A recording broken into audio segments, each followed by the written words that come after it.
সবুজপুর নামের ছোট্ট একটি গ্রাম। গ্রামটি খুব সুন্দর, কিন্তু কিছু সমস্যাও ছিল। ভাঙা রাস্তা, নষ্ট টিউবওয়েল আর স্কুলে পর্যাপ্ত বেঞ্চ নেই। একদিন ঘোষণা এলো, গ্রামে ইউনিয়ন পরিষদের নির্বাচন হবে। সবাই খুব উৎসাহী। গ্রামের চায়ের দোকানে, মাঠে, এমনকি স্কুলের সামনে সব জায়গায় একটাই আলোচনা, কাকে ভোট দেব।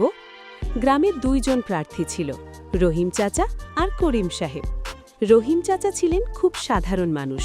তিনি প্রতিশ্রুতি দিলেন, আমি জিতলে আগে স্কুল ঠিক করব, তারপর রাস্তা আর পানির সমস্যা সমাধান করব।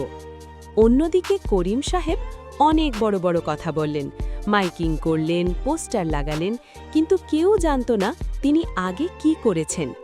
গ্রামের তরুণী রূপা তার বাবাকে বলল, বাবা, শুধু চেনা বলে ভোট দিও না, কে ভালো কাজ করবে সেটা ভেবে দিও। ভোটের দিন এলো, সবাই লাইনে দাঁড়িয়ে ভোট দিল। কেউ কারোর কথা শুনে নয়, নিজের বিবেকের কথা শুনে। ফলাফল ঘোষণার দিন দেখা গেল রহিম চাচা মাত্র এক ভোটে জয়ী হয়েছেন।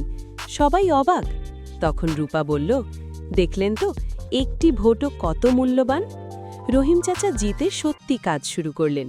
কয়েক মাসের মধ্যেই স্কুলে নতুন বেঞ্চ এলো, রাস্তাও মেরামত হলো। গ্রামের মানুষ বুঝল, ভোট শুধু অধিকার নয়, এটা দায়িত্ব। একটি ভোটই বদলে দিতে পারে পুরো ভবিষ্যৎ। শিক্ষা, আপনার ভোট আপনার শক্তি। বুঝে শুনে যোগ্য প্রার্থীকে ভোট দিন।